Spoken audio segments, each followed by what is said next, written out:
Hey, everybody, welcome to the Four Post Massacre Special Edition, Part 1 of the Pro Wrestling World Cup coverage. Now, let's be honest, I'm pretty far fucking behind, as it were. But I've caught up. I've sat and I have just binged them for you. I'm up to Canada right now, so I'm not all the way caught up. But we're going to get this started. We're going to start talking about the Pro Wrestling World Cup, which is, by the way, real quick, before I play my songs, before we wait for people to kind of get in here, the Pro Wrestling World Cup is a tournament being held in the United Kingdom, and basically, it's just what it sounds like. A promotion called WCPW, which is a big favorite of mine, have brought together a lot of the most major indie promotions to do this tournament, where some of their best guys have come to the United Kingdom. And, they've actually went to Toronto to the Canadian one. And two winners from each country will represent their country in the finals in August, which is coming up, in just another month or so. So, I got wind of this just here recently because I've been in and out of watching indie wrestling here of late. Just busy work, shit, a lot of that. And so I'm back to watching it again. I found out about this. It's absolutely awesome. I stayed up most of the night watching the English and Scottish qualifiers. I watched the Mexican qualifiers today. I've got notes. We're going to go over those three, the English, Scottish, and Mexican qualifiers. The next time I do this, part 2, I'll be talking about the Canadian, the Japanese, and I think the United States qualifier. I think that'll be final ones. I'm not sure. I will keep you guys updated. Obviously, I'm going to try to cover all this to the very fucking finish. And at the end, hopefully, if everything goes correctly, we'll have a very special guest come on and talk about the final leg of the tournament and the eventual winner. So, keep it locked in here on I-92 Radio with the Big Bad Boo Bear. We're fixing to just play a song or two, share it around, tell all your best buds. We're talking about the Pro Wrestling World Cup, and if anybody who's anybody, as far as wrestling fans go, is going to want to be here. I promise you that. So keep it locked, keep it alive with the Big Bad Boo Bear tonight as we talk about the Pro Wrestling World Cup. That's right, Pro Wrestling World Cup. Here's War Child by Bonehawk. Dun dun dun dun dun dun dun dun dun dun dun dun dun dun.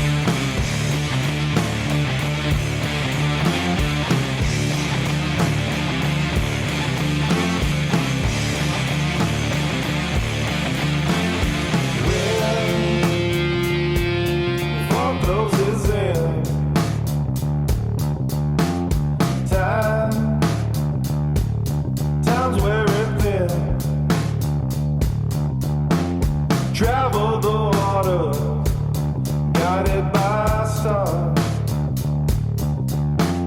Drift on the ocean, no side of land.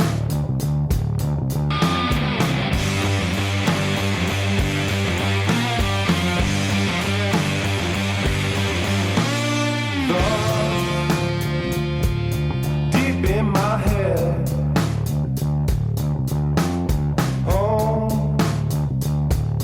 Where they begin, reflecting on memories of what we have lost. Adrift on the ocean, no side of land.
that he saw. He came with fair warning, the hardship ahead.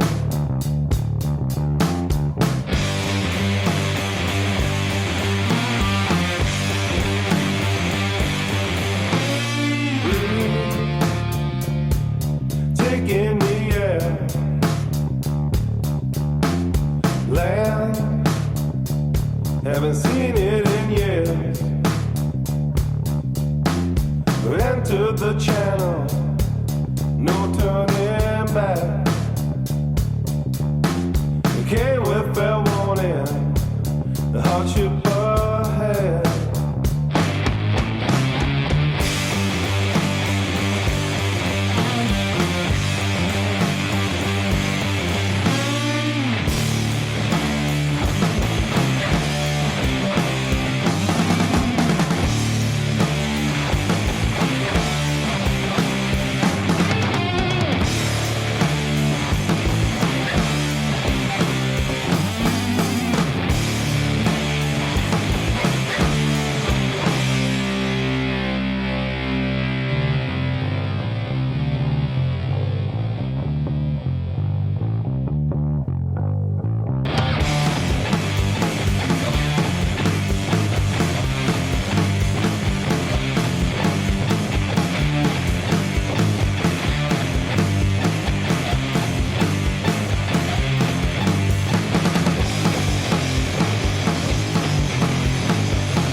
Yes, sir, that was War Child from Boneheart. We got one more track for you before we get started on this review and reaction of the Pro Wrestling World Cup.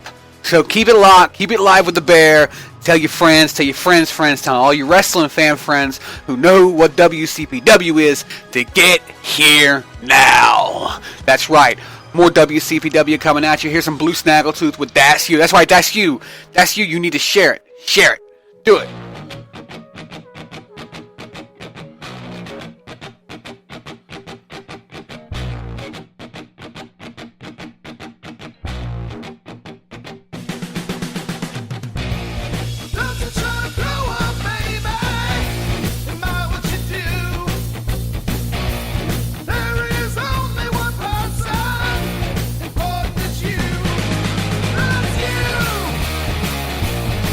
You wanna die?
time.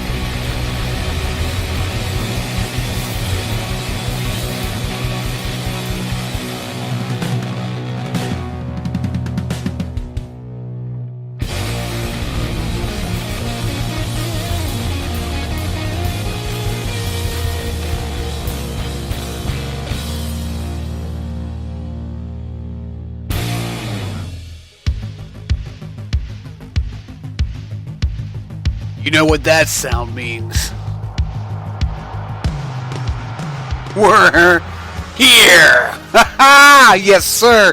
The Pro Wrestling World Cup. This is one of the first times a tournament of this magnitude has been attempted. Not only attempted, has successfully been attempted.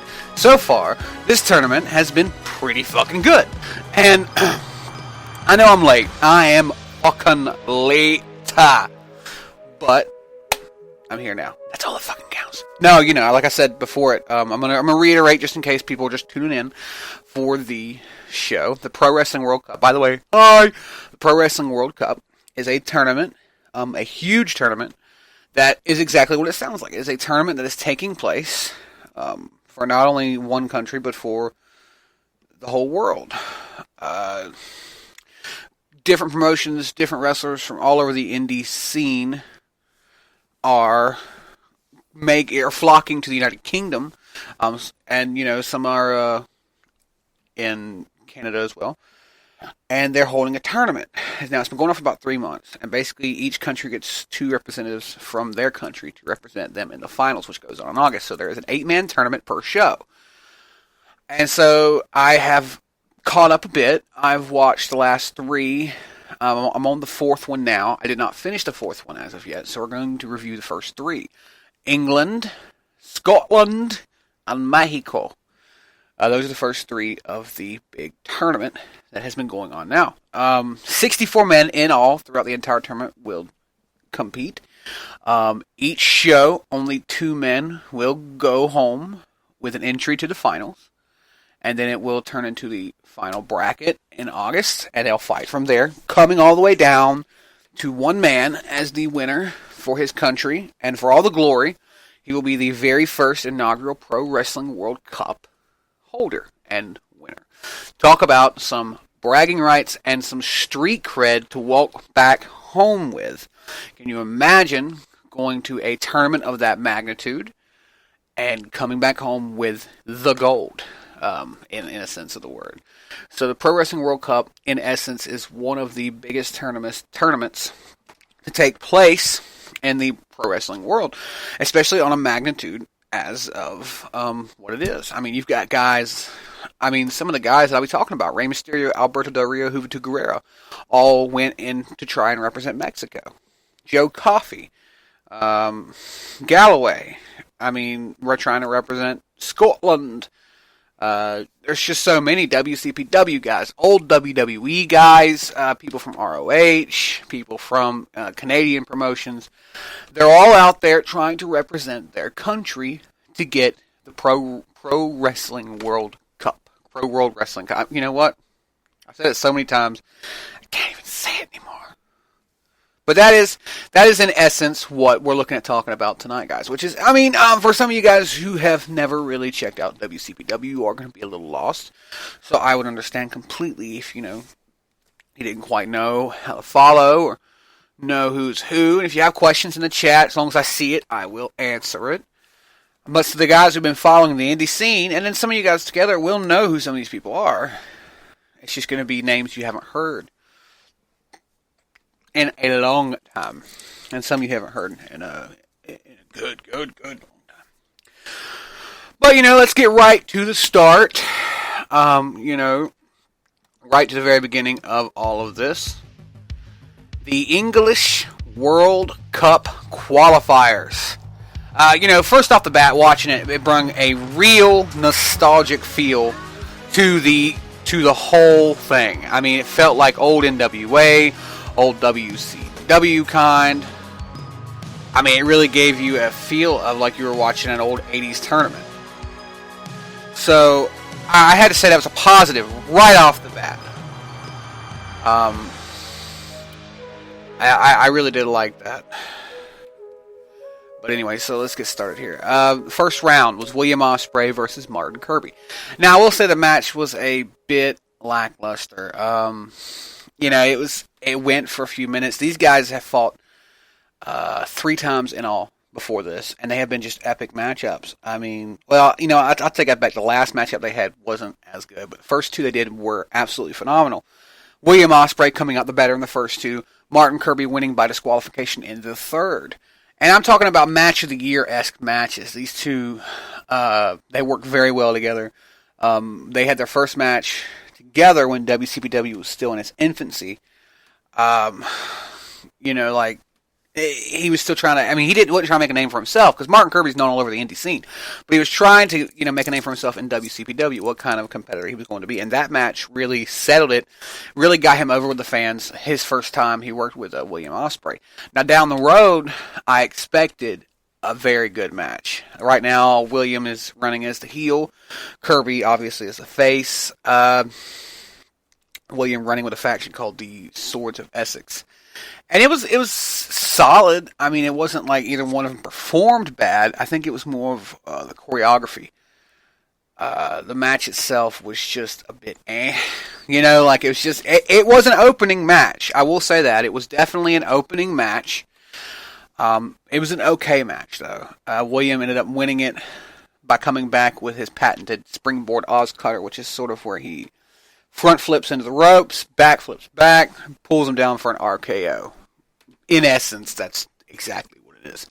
So it wasn't a bad match. Like I said, it was an match. Oh, look who's in the chatty, Mr. Mac Attack.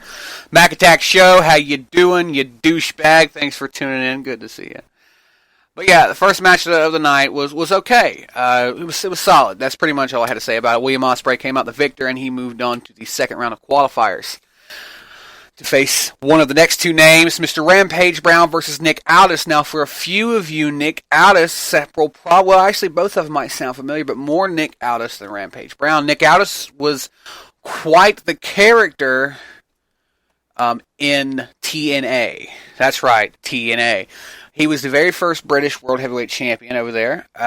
He went through the TNA boot camp with Rampage Brown, matter of fact. Maybe different classes, but Nick Aldis has been quite the successful wrestler in TNA, in the indies, all over the United Kingdom, and he's had some success throughout the world as well.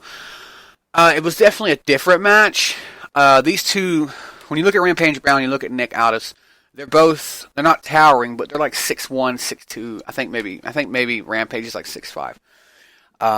They're big men. These guys, you would not want to walk into them in a dark alley. You probably would just not want to walk into them at all. They both look like they could tear your fucking head off and eat it for lunch. They're fucking massive. I don't mean fat. I mean they're just jacked. Broad shoulders.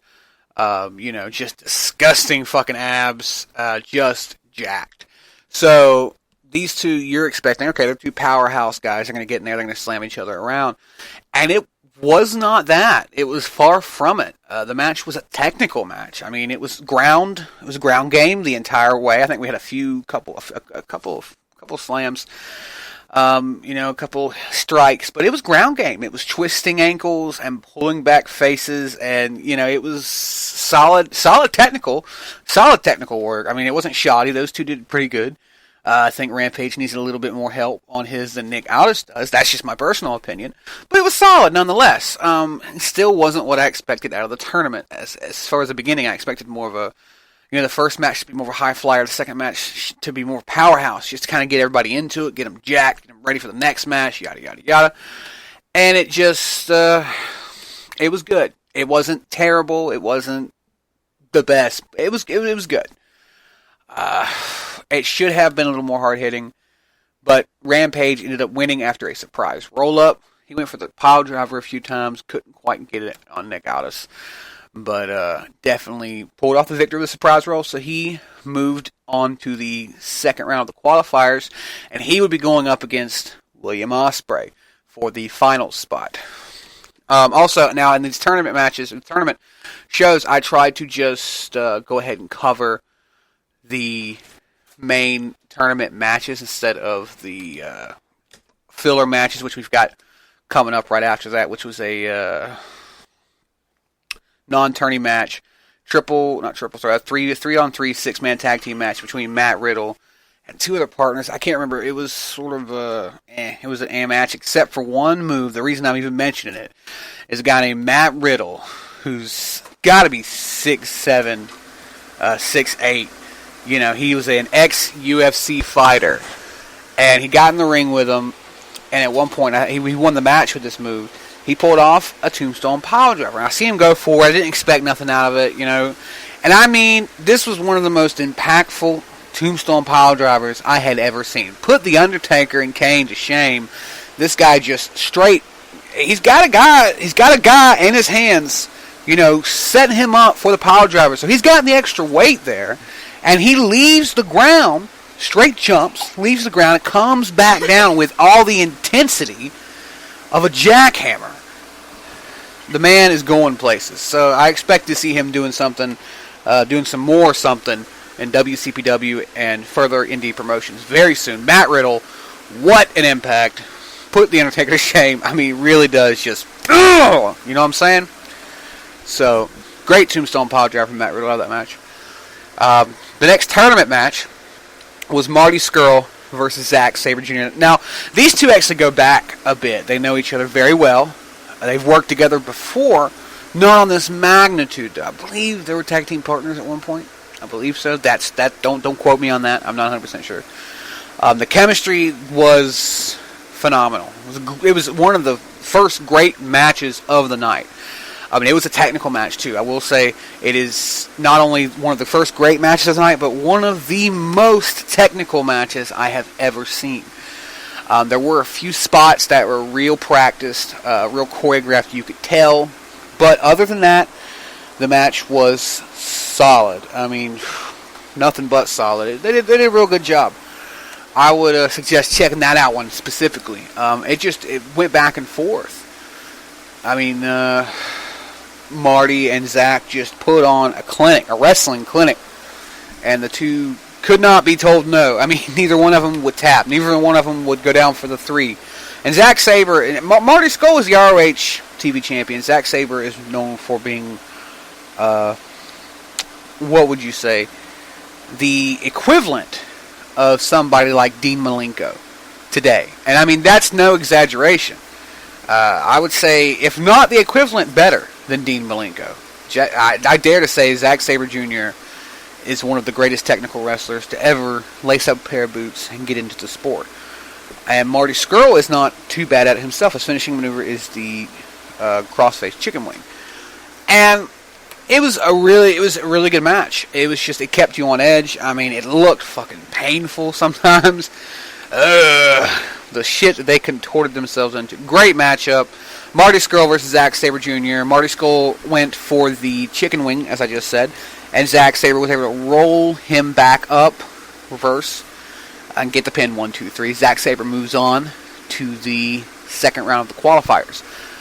The next matchup was Zack Gibson versus Jimmy Havoc. A massive clash-up of styles is... I don't even the word to describe what happened. Jimmy Havoc is a die-hard hardcore brawler champion in the United Kingdom in a independent hardcore promotion. I mean, he is this goth-esque character. He had some good wrestling ability, but he was definitely, if you get him on the outside, he knows what to do better with you on the outside of the ring than he does on the inside. And then Zack Gibson. Zack Gibson was a die-hard technical wrestler. Not so technical that he was like Zack Sabre Jr. He had sort of an all-around knowledge of how to work you in the ring. And Zack Gibson seems like he has a lot of talent. Definitely not over with the fans. He's a dick. That's all there is to say. That's what he's supposed to be. I applaud him for that, because it is so hard to be a heel these days, especially in this culture, because they always want to root for the bad guy, because it's all this. Zack Gibson gets over 100% as a heel. Does a good job there. Applaud to you. Jimmy Havoc, though, another great one. Does a really good hardcore, persona. I mean, it's just a real simple, solid. It's a real simple, solid hardcore persona. He doesn't go over the top and wrap himself in fucking barbed wire and light himself on fire and walk out to the ring. But he does let you know that he is not somebody to fuck around with. And he was the underdog, most definitely. Zach Gibson had the height on him. Zach Gibson had the weight on him, and he pulled it off against him. He won the matchup and pulls off a major underdog victory after, bringing him to the outside and really showed him what he was made of after taking some of that clinic that Zach Gibson had to dish out. Also, one of the non-tourney matches, just going to say, El Ligero took on Christopher Daniels for the ROH World Heavyweight Championship. Obviously, Christopher Daniels kept it. So Jimmy Havoc moved on to the second round of the qualifiers. He would be taking on Zack Sabre Jr. Now, as we move on to the second round, basically, like I've just explained mostly during this, the winner goes on the winner. So the next two matches here, it's William Ospreay versus Rampage Brown. Now, something I want to talk about tonight, and I even think I mentioned it later on, because I wrote some of this down as notes just to kind of go off of. One thing that I had a problem with in the tournament was the referee's inconsistency. And that was, there was a lot of times they would go out the ring, and he wouldn't count. We wouldn't see it count. There were a lot of times where he blatantly, and this isn't just him, I'm talking about where one of the competitors in a match would blatantly break the rules, and there was no disqualification, there was no count, there wasn't anything.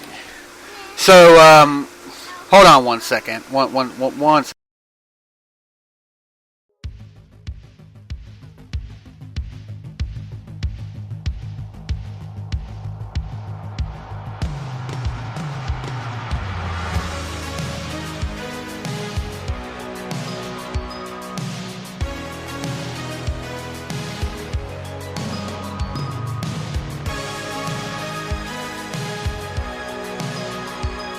Hey, I'm back. Sorry about that. I had to go do something very quickly. Do apologize for the interruptions. Let's get right back to it, ladies and gents. So where were we? Okay, the inconsistency of the referees. Now, one of my biggest issues was I was just saying that there were a lot of times that the refs weren't counting on being outside the ring, weren't even counting on submission holds on the rope sometimes. And then this match came up: William Ospreay versus Rampage Brown. And at one point, the referee started to count on Rampage as he was down outside the ring. Now, I know what he was doing. He was obviously building a dramatic surrounding. So, I mean, is Rampage going to get back to the ring? Is he going to get back in before the count? I get what he was doing. Definitely, it definitely worked. It's just that be consistent. I mean, the rest of the night, you should have been counting when Jimmy Havoc and Zach Gibson were out in the crowd. I understand the magnitude of the match, but if you're going to count on one, you got to count on the other, because it won't make no sense, and people will notice. I noticed. I'm a stiffler for shit like that, man. I'm a stiffler, so I mean, people will notice. So you have to sort of make sure that consistency is there. I mean, half-ass consistency at least. So, yeah, William Ospreay takes on Rampage Brown. Now, the rest of it was pretty good. I hadn't seen the ref count on a wrestler while in the ringside area at all, though, the rest of the night. That's why I said something about that. But the match was epic. It does keep you on the edge of your seat. It was just an old age battle of just absolute raw, aggressive power versus the speed of William Ospreay. Now, real quick, a history lesson on both Rampage Brown and William Ospreay. William Ospreay was the best of the Super Juniors in Japan in 2016. One of the honors of indie wrestling is working in Japan at all. And then on top of it, to win the best of the Super Juniors, which is like the Super Junior Heavyweights, is another honor. So definitely well qualified to be in this tournament is William Ospreay. Rampage Brown is another, not hardcore, when I say hardcore, I mean just an all-out brawler from the United Kingdom. This guy is, he was up for the possibility to win the first WCPW World Heavyweight Championship. I believe he lost to Big Damo. Great wrestler. The guy is a powerhouse. He just destroys things. You put things in front of him and he destroys them. When they call him Rampage, they're not playing. They had a great match. All-out war between William Ospreay and Rampage Brown. Would really love to see them together again one day, one-on-one in a high-volume match like this one. Maybe we will. But unfortunately, William Ospreay, as he is the heel right now, pulled off the victory after his girlfriend/wife came in and distracted Rampage Brown, while William Ospreay hit him in the back of the head with the title to go for the pin. 1, 2, 3. So William Ospreay moves on to the finals to represent England in the Pro Wrestling World Cup. Last match of the night. Zack Sabre Jr. versus Jimmy Havoc. One of the more brutal matches as far as devastating technical maneuvers. And when I say devastating technical maneuvers, I mean Zack Sabre Jr. tied him up like a fucking pretzel. And there's really no other way better to say that. And that's not even an exaggeration. I mean, he tied him up like a fucking pretzel, like a New York pretzel hot off the fucking presses. I mean, the guy just tied him up. That's what he does. Zack Sabre Jr. walked in there, and I mean, it was a pretty good match. Jimmy Havoc held up his own, but I mean, honestly, if you're watching it and you're looking at both of them, you knew that Zack Sabre Jr. was going to the finals. He was going to do exactly what he had to do. It was a bit shorter than I had hoped. It really was. I wish it had went on a little bit longer. But, you know, I can be sort of a nitpicker, so, I mean, you really shouldn't even worry about that. Zack Sabre Jr. ties Jimmy into a submission that I don't have a name for. It's undescribable. The pretzel fucking hold, I guess you could call it, to join William Ospreay in representing England. So Zack Sabre Jr. and Will Ospreay go on to win the English qualifiers to represent England in the August finals. Overall, this first leg of the tournament was pretty good. 8 out of 10, easy. 8 out of 10. Some spots could have been better, but it was worth the watch. I will say, if you're going to go back and start watching this, really don't skip anything. Start at the English qualifiers and start watching there. Overall, the first leg of the tournament was pretty good, though. I mean, now, one of the biggest reasons this doesn't get a higher rating, other than the reasons I have mentioned, was Matt Striker. Matt fucking Striker. Now, understand this. I haven't heard too much from Matt Striker in a long time, back when he was the teacher persona in the WWE, a long fucking time ago. I know that he's been working on the indie circuit. I know he's not a terrible wrestler. I know he's not a terrible commentator, but the guy was not on his game for the English qualifiers. He just wasn't interesting at all. Him and Dave Bradshaw had the job of describing to you what you were seeing in eloquent fashion, and as usual, Dave Bradshaw, being the fucking dream commentator that he is, did his job very well. Matt Striker, he didn't sound interested at all. It didn't sound like he was wanted to be there. So I hope that he got over that. He does get better, though. We have more views to go. We're going to be talking about the Scotland qualifying next, and Matt Striker was there as the commentator. Dave Bradshaw was actually not available. So, we're going to move on to that, the Scotland qualifiers, in just a minute, but I am going to take a quick cigarette break. That's right, yes, I'm going to take a cancer stick break.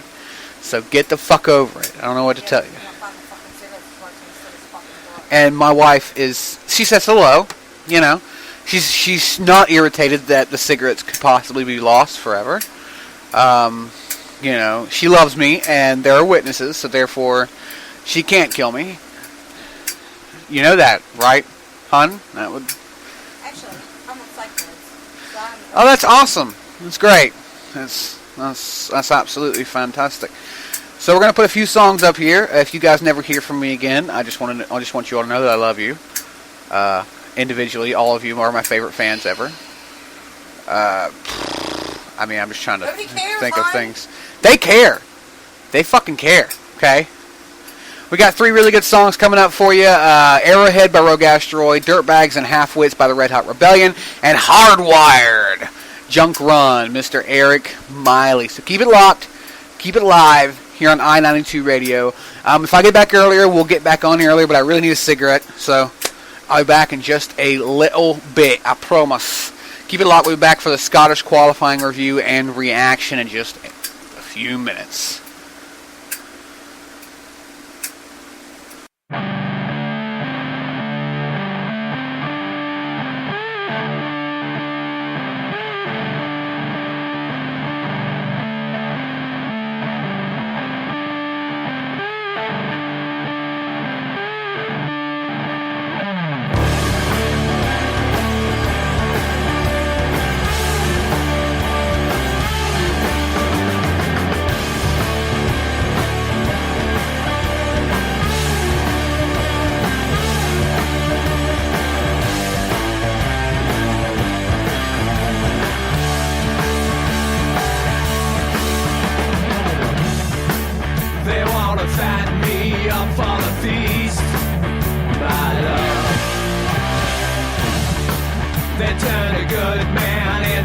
feast, my love.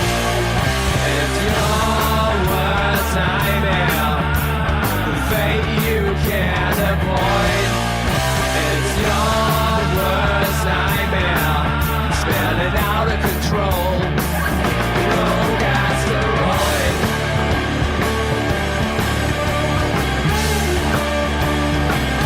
Rogue asteroid.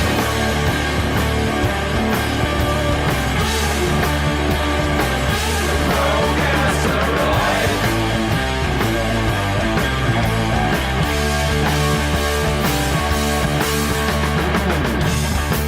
Let all the vampires have one feast of my blood. They turn a good man into a beast, my love.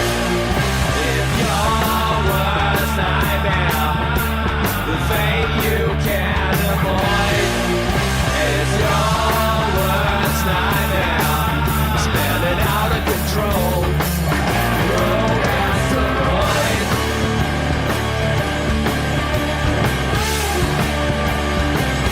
Rogue asteroid.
Welcome back to the Pro Wrestling World Cup review and reaction. That's right, ladies and gents, we are back here live in RML Studio 1 giving you the best of what's going on in the Pro Wrestling World Cup right now. Now, I'm catching up. I am. We started off with the English qualifiers. We're about to move on to the Scottish. The fucking Scottish. It's probably an absolute fucking just atrocious impression of a Scottish person. But you know what? I don't fucking care. I don't care at all. I don't. See, now that's even worse. That's a Brit, and that's probably really bad. So I might stop. But yes. So moving on. We move on to the Scottish one. Scottish qualifier. Some of the best wrestlers in Scotland showed up for this. Some really good wrestlers. Scottish qualifier notes. Let's open them up and take a look. Now, the Scottish qualifiers, basically week 2 of this tournament. It was pretty good. It took place, I can't remember where it took place at. On commentators, Matt Striker and a local Scottish promotions commentator to help out, I think. Yes, sir. I was waiting for that Burt to come up. I think Dave Bradshaw was unavailable.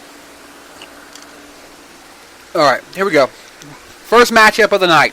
Now, they started off with a bang at the Scottish qualifiers. I mean, it looked like just a run-of-the-mill powerhouse versus short guy.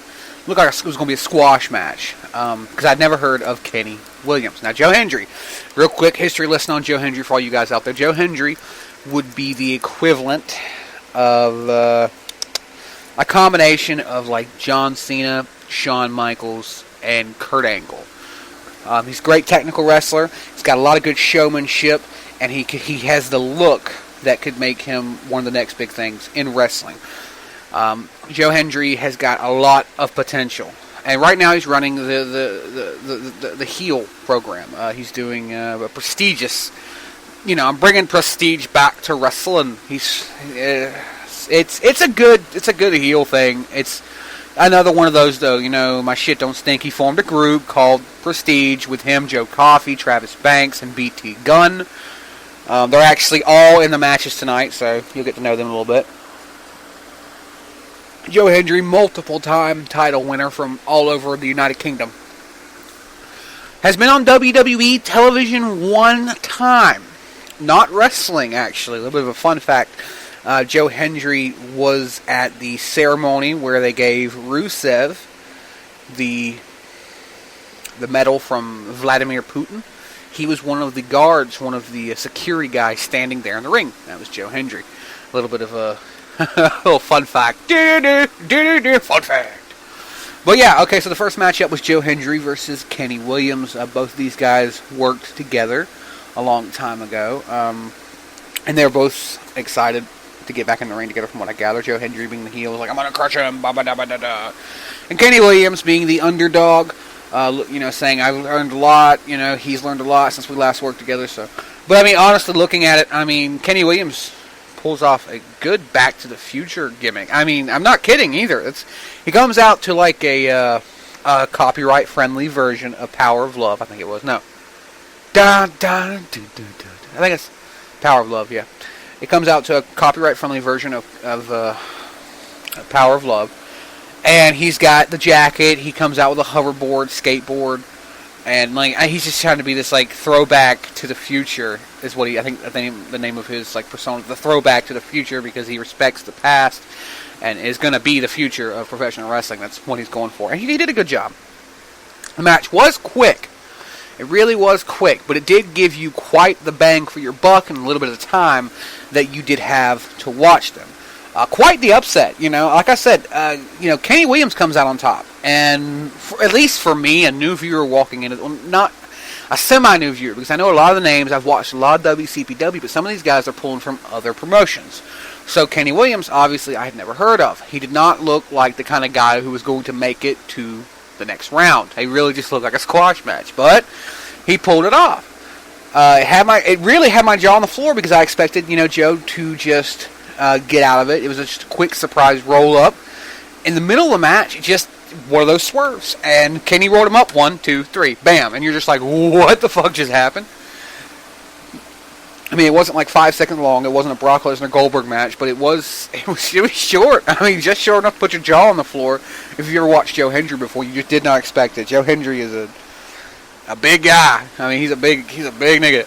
And for Kenny just to come out there and roll him up at one point, 1, 2, 3, it just right on the floor. Kenny Williams takes the first round straight to the finals. Straight to the second round of the qualifiers for Scotland. Good match. Joe Coffey versus Liam Thompson. A little bit of history lesson for you on Joe Coffey. Now, Joe Coffey is he's another one that I see doing something real prominent in, if not the world wrestling scene, at least the indie scene in the UK. I mean, the guy has been doing stuff already. I'm as far as some of these guys go, I've been watching them for like a year, but they've been working the business for quite some time. And Joe did a very good job, as usual. Joe is more of a striker and a technical kind of guy. I mean, he's a big guy, too. He can pull off a moonsault. He kind of reminds me of like a skinnier version of Bam Bam Bigelow with a little more intensity and a little more ferocity. The guy has got a lot of skills, and he's called the Iron Man Joe Coffey for a reason. He's part of that team. Prestige, though. Right now he's running as a douchebag, which sucks because I love Joe Coffey. But he went up against Bad Boy Liam Thompson. I don't really know enough about Liam Thompson to give you a history lesson on them. The match was good. It was a pretty damn good matchup. A lot of close pinfalls. I love matches like that where they space them out correctly. To where it's not, like, oh, he went for the pin. Oh, no, I went for the pin. A few of those are fine, but like if it's just like the whole match is nothing but that, I get kind of annoyed. But they had spaced it out just enough to where all the pinfalls were close enough to make for a great matchup. They went toe to toe. I think Liam Thompson busted his lip open, and Joe Coffey ended up capitalizing on everything that Liam gave him. Liam just couldn't hold up, and Joe Coffey pulled off the Boston Crab to win by a submission. Yeah, good matchup. Joe Coffey wins it, goes on to the second round of the qualifier, so that means in the second round it'll be Joe Coffey versus Kenny Williams to find out one of the first men who are going to represent Scotland in the Pro Wrestling World Cup. Next match, third matchup on the card, BT Gunn versus Louis Gervin. BT Gunn, actually, I don't have very much I can tell you. Like I said, I only really watch WCPW, so I don't know very much about his independent run. But he is a ferocious little bastard. In the match itself, though, against Louis Gervin, it wasn't a good match. It's one of those matches again. We've had a few of those. It was an match because it was just, you seen it coming. I mean, it was a little not long, but it was a little drawn out. And BT Gunn wins in what can only be described as a you seen it coming kind of matchup. You just knew he was going to win from the way they were wrestling. I mean, you just knew BT Gunn was walking away with the victory. So, yeah, it was just a little, it was not even a lot to talk about. I mean, BT Gunn picks up the victory via pinfall. I mean, it really wasn't that impressionable, wasn't insane, wasn't good. It was an match. Next matchup is one Mr. Mark Coffey versus Drew Galloway. Coffey sounds familiar. It should. It's Joe's little brother, Mark. Joe and Mark have worked together a few times. Mark has tried to keep his name unassociated with his brothers. But, obviously it happens in wrestling. People find out who you are. They're going to call you when they're going to call you. Mark Coffey is another great wrestler. He's a little rough around the edges, but he's definitely got a lot of ferocity, a lot of intensity like his brother does. Another striker, another technical style wrestler. A little more of a high flyer, but not high flyer, top rope kind of stuff. He's got that in him, and you can see it. Going up against Drew Galloway, a.k.a. one Mr. Drew McIntyre. Now, for those of you who haven't listened to my shows before, as far as my wrestling shows, Drew McIntyre has, since he left WWE, became one of my favorite wrestlers. This guy has got some talent, some good fucking talent. Shit you not. He's really good. He's a big guy. So that's number one. He's got a lot of in-ring ability. He can talk. He can fucking talk. Where was this guy in the WWE? I don't know if it was just because he was a little green and needed more training. Maybe that's what it was.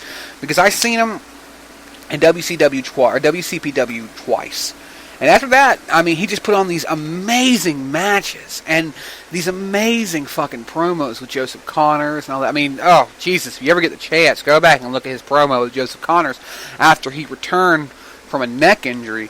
One of the most bone-chilling promos I've ever had the pleasure of listening to. If I had the clip right now, I'd play it. I just don't. Should have gotten it. I hate myself now. But no. It was a solid match. It really was. But out of the two, Drew Galloway did just show that he was dominant. I mean, Mark put up a hell of a defense, and he did protect himself a bit, and he did get at Drew Galloway in his face a few times, letting him know, hey, you may be the WCPW champion at this moment. But I'm good. I'm here. Mark fucking Coffey, you know. But Drew Galloway takes the win after he hits that Future Shock DDT, which is sort of like the Dirty Deeds and the double arm DDT, you know, made famous by Cactus Jack and Dean Ambrose. Great match. One of the greater matches of the night, other than the Joe Hendry versus Kenny Williams match. So Drew Galloway goes into the second round of qualifiers, and he will be taking on BT Gunn for the representation of Scotland. Now, during the tourney matches, and you know I said I'm not going to cover too much, and I didn't. There were like a match or two I didn't really cover. But there was one thing I wanted to talk about. Joe Hendry ran a heel promo he was pissed off about earlier, about losing to Kenny Williams and all this jazz.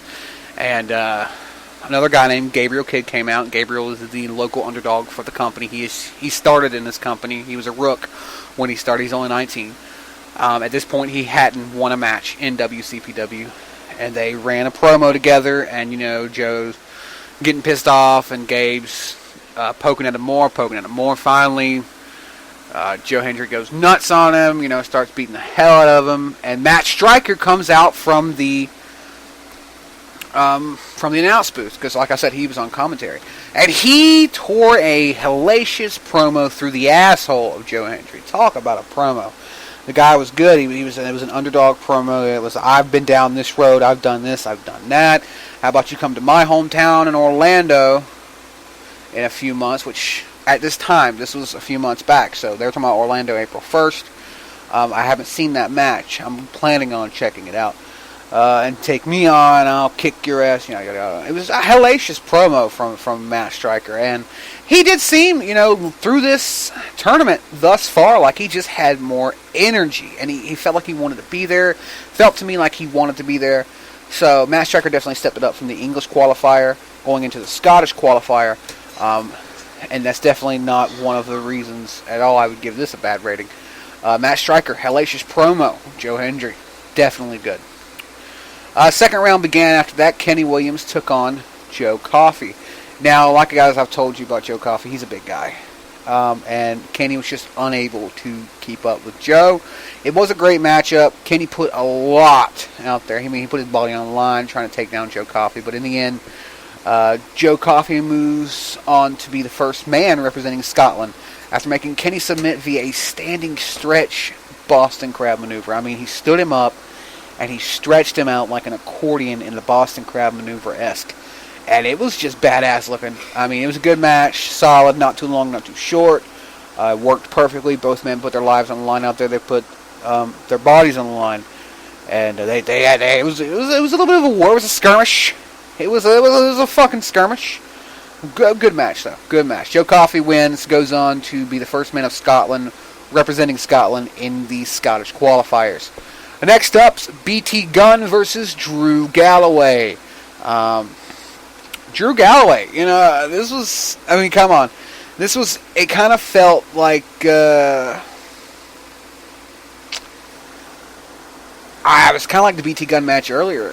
Just kind of felt like you knew who was going to win. I mean, Drew Galloway versus BT Gunn. Drew Galloway got the height, got the experience, and he just went in there and he cleaned house. I mean, he didn't dominate to the point where, you know, BT Gunn was like taking candy from a baby, but BT Gunn definitely got his ass handed to him on a silver platter. And Drew Galloway wins it. Good setup for the finale. Drew Galloway will advance to the finals with Joe Coffey to be the second man representing Scotland in the Pro Wrestling World Cup. So Joe Coffey and Drew Galloway go on to represent Scotland, which is pretty cool. Overall, this was a great leg of the tourney. It improved. It improved since the English leg, the just weeks ago. The commentation, for instance, Dave Bradshaw wasn't on the team this time. It was Matt Stryker and a local Scottish commentator. Like I said earlier, he did really well. He felt like he was more interested in the show, which I liked. The wrestling was great as well. The solid booking.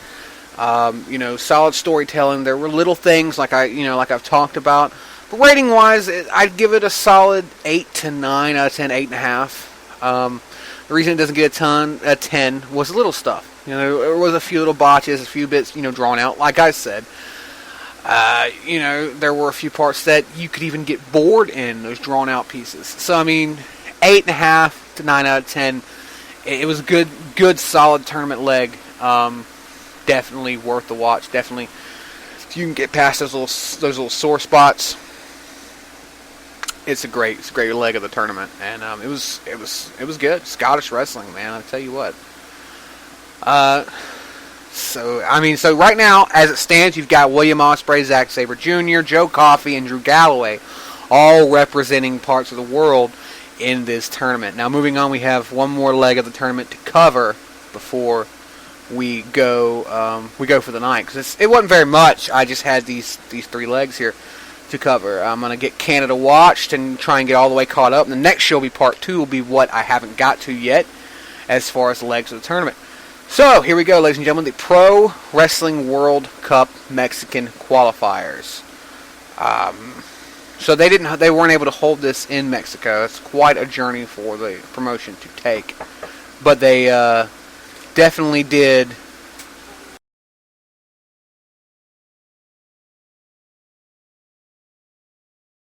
But they definitely did. Sorry about that. I had a bit of an interruption. So they definitely did hold it. I mean, and try to make it feel as authentic as possible. But I mean, it was still pretty good. The Mexican leg of the tournament. So let's see. What was the first match on the tournament card? Here we go. First round was Pentagon Jr. versus Rey Fenix. As expected, very awesome match to start the Mexican qualifiers for the Luchadors. A lot of the high spots ending with what can only be called a Mexican Destroyer pile driver to give Penta the victory. Excellent matchup. Pentagon Jr. pulled off another great win off of what, like I said, can only be called a Mexican Destroyer, the Canadian Destroyer pile driver, where they flip over and bring him back over. Bam! Pentagon Jr. pulled off the victory there with that maneuver. It was impactful. I mean, God, it looked like he crushed the motherfucker. And he did crush the motherfucker. Pentagon Jr. If you haven't ever heard of him, I would really tell you to check out AAA and some of the Lucha Underground promotions and such. Pentagon Jr. is, the character-wise, the son of Pentagon, who used to brawl with such wrestlers as El Santo and Octagon back in the AAA days, way back, and Eddie Guerrero and Art Barr, as a matter of fact. They always had some great matches. They worked with them. I believe they all ran the heel program together. So, if you ever have the chance, check that stuff out. Pentagon Jr., though, he's kept the name going, and he's kept the character going, and he's doing really good. Definitely does not disgrace the name of Pentagon in Luchador Wrestling. Pentagon Jr. versus Rey Fenix. Like I said, Pentagon Jr. pulled off the victory, so he went on to be the first man from Mexico to go into the second round qualifiers. He would take on the winner of this next matchup, Drago versus El Ligero. Now, unfortunately, I don't know enough about Drago to really give you a history lesson, but El Ligero, this guy here. El Ligero has been one of my favorite wrestlers in WCPW for quite some time, to the point where I went out looking for more matches to watch from him off YouTube and such. Last year, alone, this is him by himself working individual shows, sometimes 2 a day, sometimes 1 a day. He worked over 300 shows. Yes, 300 shows. There's only 365 days in the year. And like I said, some of these were double day shows. You know, he worked in the morning and worked at night. So this guy here worked 300 shows last year. Absolutely badass. Great wrestler. Not only is he intense and has the ferocity to give you a serious character in the ring with such greats as Jay Lethal, Cody Rhodes, Pentagon Jr. before this. He's also got the comedic side of him enough to where he can pull off some great family-friendly fun, working with the likes of Grado and Martin Kirby. El Ligero, great wrestler. If it was up to me, man, I would seriously consider putting him in the finals of this whole tournament, down to going for the cup. Drago took on El Ligero, and another one of those. One of the bad things about this match was inconsistent outside ring counting. I've already talked about it, but I thought I'd mention it whenever I found it again. Other than that, another fast matchup. Both Ligero and Drago put on a hell of a luchador show, though. Ligero came out on top with the win after his CL4 maneuver, which he goes into the second rope on the apron and hits he goes through the second rope and hits like a tornado DDT. It's pretty cool. But it was a good match, real solid luchador match. I mean, definitely kept the show rolling. It didn't take anything away, didn't add too much, but it kept the show rolling and it kept you entertained. El Ligero takes on Drago and takes the win to move on to the second round of the qualifiers to take on Pentagon Jr. in this next round. But next up here, before that, we had two names everybody's going to know. Two of the biggest names in the tournament thus far, Rey Mysterio versus Alberto El Patron, a.k.a. Alberto Del Rio. That's right, folks. Rey Mysterio. Rey fucking Mysterio. Mr. Booyaka, Mr. 619. Rey Mysterio. Now, I don't even really need to give you guys a history of either one of these guys, but just in case there's a listener out there who has no idea who either one of these two people are, which, if you're listening to a wrestling show and you don't know who Alberto Del Rio or Rey Mysterio is, buddy, you're in the wrong place. I'm just saying. But regardless, I'll give you guys a quick history lesson, at least a little bit that I know. Rey Mysterio, one, if not but one of the most famous luchador wrestlers in modern wrestling to date. The guy has worked not only for WCW and WWE, but ECW and a lot of indie promotions across the globe, spanning Mexico, spanning the US, spanning Canada, and now spanning the United Kingdom. Rey Mysterio has won championship after championship, worked with legends. Some of his greatest matches were with Eddie Guerrero. He worked one of my favorite angles. One of my favorite angles with Rey was the LWO angle in the WCW years of the late 1990s on Monday Nitro. Rey Mysterio, great luchador wrestler. Love him, hate him, whatever. Great wrestler. He had an accident a few years ago. He was in a match with a guy. I think it was like a 6-on-6 tag team match at a promotion I don't remember the name to. Set up the guy for the 619, and the guy actually passed away in the middle of the match. Had nothing to do with Rey, but obviously Rey was distraught. I think he retired for a few years before coming back to wrestle. Like, he just had to get away from it. Very distraught. Rey Mysterio takes on Alberto El Patron. Now, Alberto El Patron, a.k.a. Alberto Del Rio, a.k.a. the Bastard, who I've never been a big fan of his personas and his talking. Great wrestler, though. He left WWE a while back after some incidents in the back, and then eventually, I think the second time, it was just I think he asked for his release to get out of there because he was having a crappy time. He's a good wrestler, though. I will say that. He's wrestled in Lucha Underground, wrestled in WCPW and a couple of promotions across the world, as well as WWE, as I've just mentioned. He's won championships. He's been a World Heavyweight Champion. Alberto Del Rio is a different kind of luchador. Definitely doesn't wear a mask. More of the technical style, but it's definitely a hard hitter. I'd say a hard-hitting technical wrestler would be the label I would give him. He's got some high-flying ability as well, but not as much as his hard-hitting and his technical style. That armbar, if he gets the armbar on you, you're done. I mean, you're tapping out. It was one of the more slower-paced matches of the night, which I didn't expect that, especially out of Rey Mysterio and Alberto Del Rio, because they've had legendary battles in other companies across the world. However, because of the stature of both the men, I didn't really feel like it was going to take anything away from the match or the show. It was just a little slower than what I would thought it was going to be. And Rey Mysterio picked up the victory. After hitting the 619, he went for the pinfall. He won it. They shook hands. It was a good match. Very good tournament match. It was great to see both of them in the ring together again. Definitely, they put a lot of work in there. Rey Mysterio being the worker that he is, and Alberto Del Rio being the worker that he is. They did some very, very good work. I'd love to see him in the ring again for another legendary battle. As such, it was a war. It was a war. Next matchup. This matchup coming up, it was one of the lower rated matches of not only this leg but of the entire tournament thus far. El Hijo de Dos Caras versus Juventud Guerrera. Now, most of you probably won't recognize El Hijo de Dos Caras because I have no fucking idea who that is either. But it's okay. He was solid. He was a solid wrestler. Juventud Guerrera, that you may recognize from Nitro back in the day during the big cruiserweight blowout for a while there in the late 90s and the Nitro years. Juventud Guerrera was a great wrestler, and he's still a great wrestler. He holds a title. They never did say what title he held. Well, he was in the ring. It was weird. The match, I would say, like I said, was one of the more lower of the most rated of this tournament.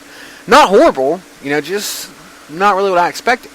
It was solid, a lot more striking. Really turned into a slugfest a few times, more than the lucha wrestling that I expected. Juventud Guerrera picked up the victory with a flying knee. That was a controversial part.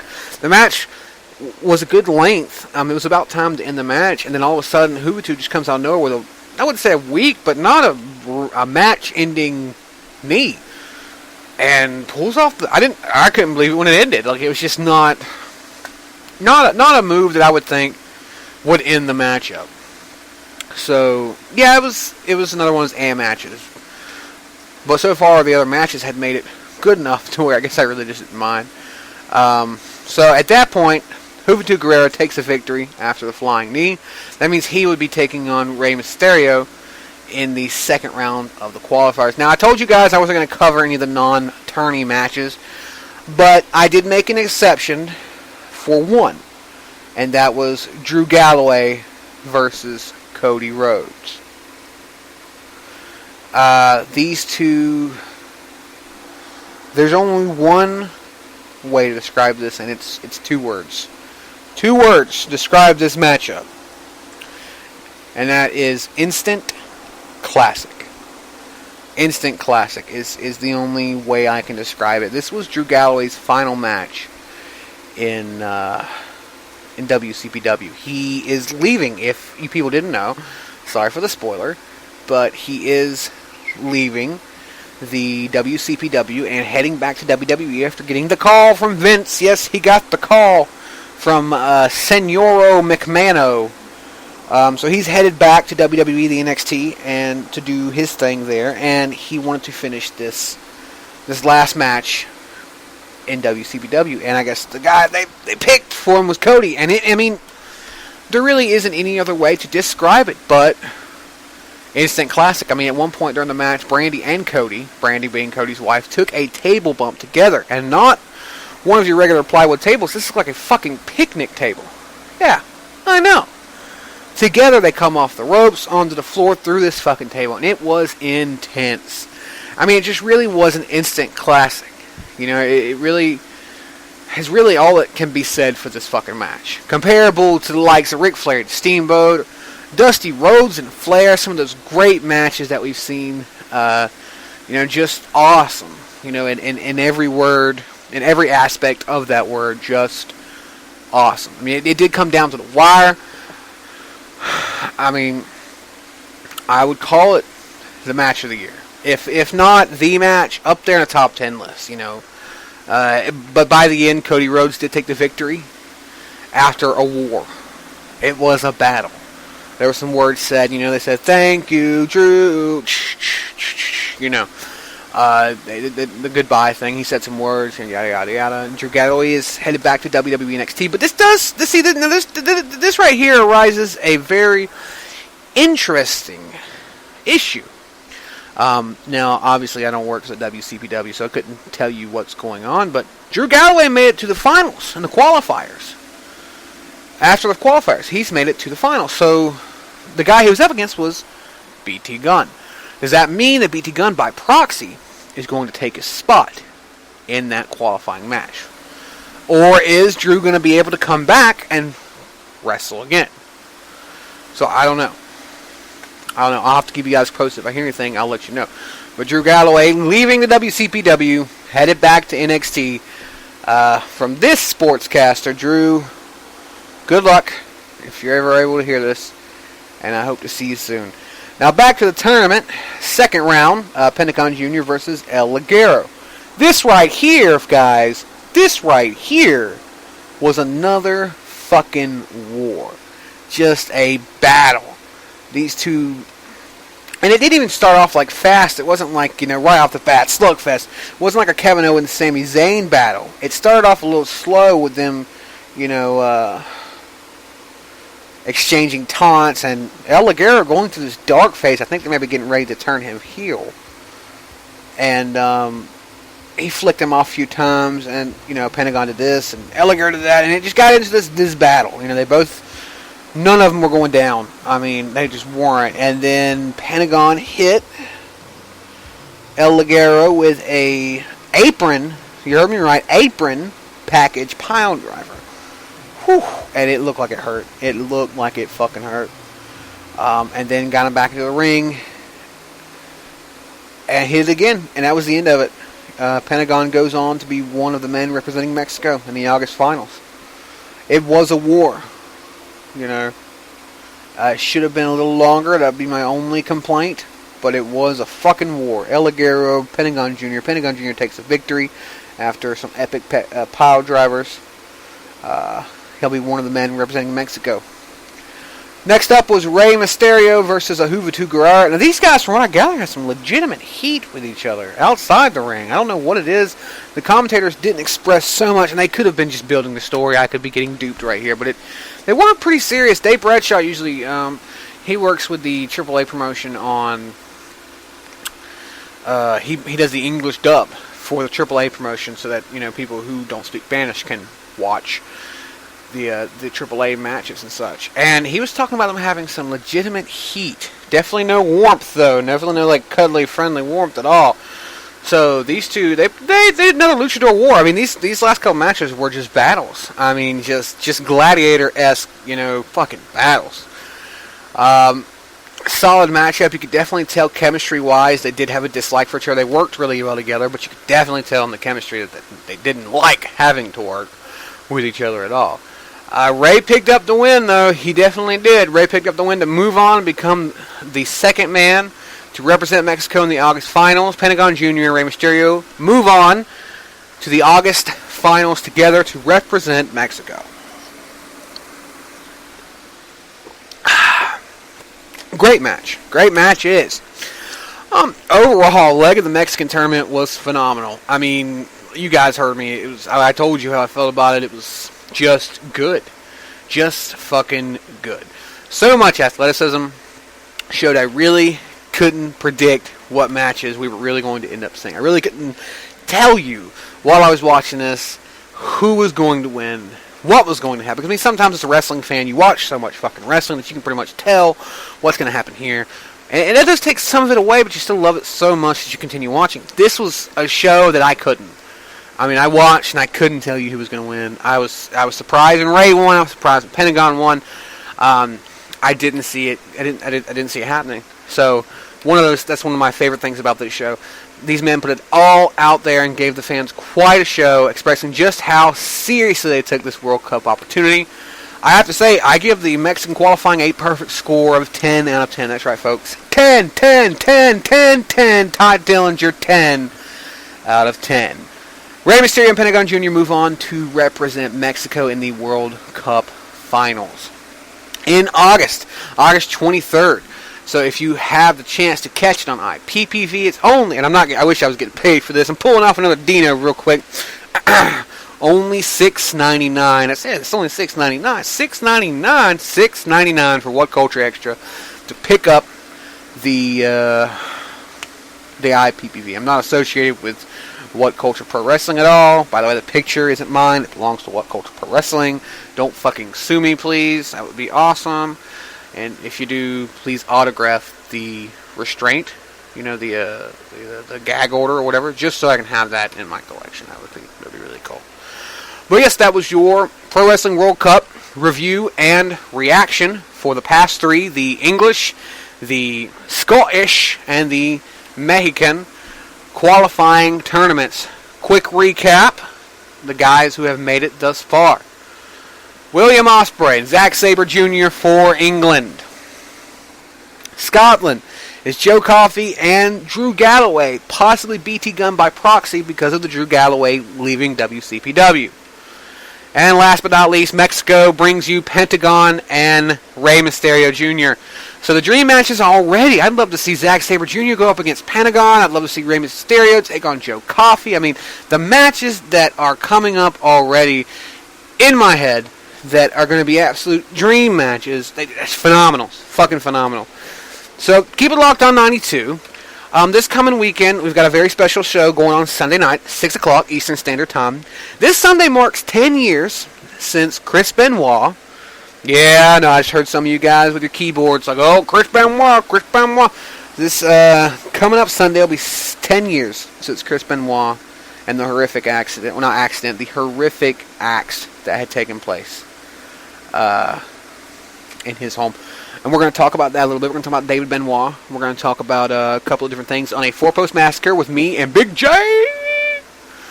So good to see you in the chat room, Big J, you fucking bastard. Check it out this Sunday, 6 o'clock Eastern Standard Time. An episode talk about David Benoit, talk about Chris Benoit, possibly the return of Hulk Hogan. On the women's Money in the Bank fucking fallout. Jesus Christ. I'm not going to get into it. I'm saving it. A lot of stuff going on this Sunday afternoon, night, after night, noon, evening. Sunday evening, 6 o'clock Eastern Standard Time. Come on by and hang out with the bear. Hang out with the metal hunky, Mr. Big J. We're going to have some fun. We're going to do our thing. We're going to hang it all out, jam it all out here on I-92 Radio. We don't need no exits. Straight down I-92. Four-Post Massacre. I'm calling it a night, folks. You guys have a good one.